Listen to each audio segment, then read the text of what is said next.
The audio in this episode was stripped from a guide I put together for the Photoreceptor Cell YouTube channel.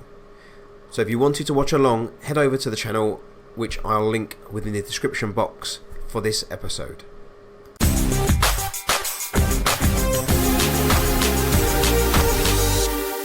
Hello everybody, Gary Fernon here for Photoreceptor Cell.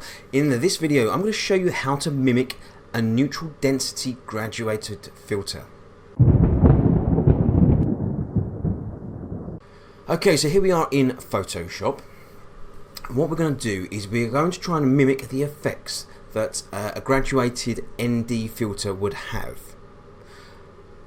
So we begin by creating a curves adjustment layer. We do that by coming down to our little yin-yang sign, selecting curves.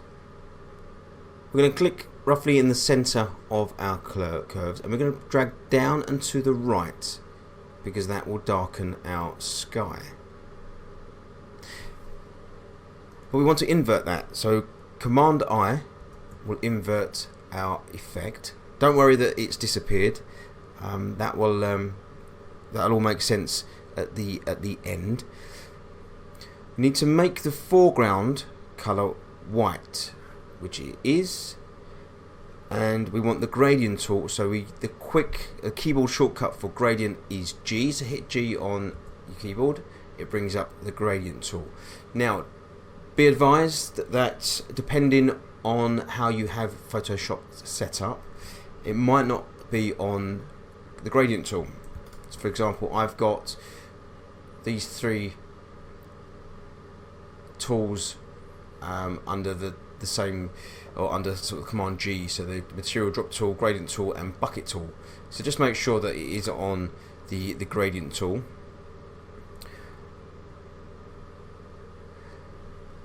With respect to the gradients, we are going to go with the top left hand corner one, foreground to background, and somewhere in the middle, if we just draw a line down, hold down your shift key to make that nice and straight, just bring it down to the horizon, and there we go.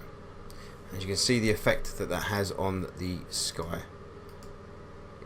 just darkens the sky there amongst the rest of the photo.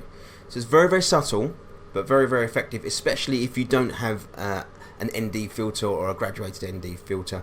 This is just a very quick little cheat that you can use to overcome that problem. So guys, I hope you found that useful. If you did, hit that like button, leave a comment below, and subscribe to the channel if you haven't already. And guys, take care, and I shall see you next time.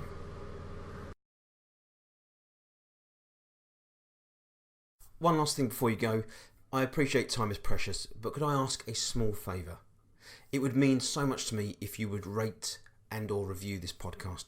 My aim is to provide you with bite-sized pieces of information that will motivate and inspire you to go out and be creative. And by doing this small favour, it lets me know that I'm achieving just that. Or not, I suppose it depends on whether you give me 1 star or 5. Regardless, it gives me an indication as to whether I'm succeeding or off the beaten path. You're the best.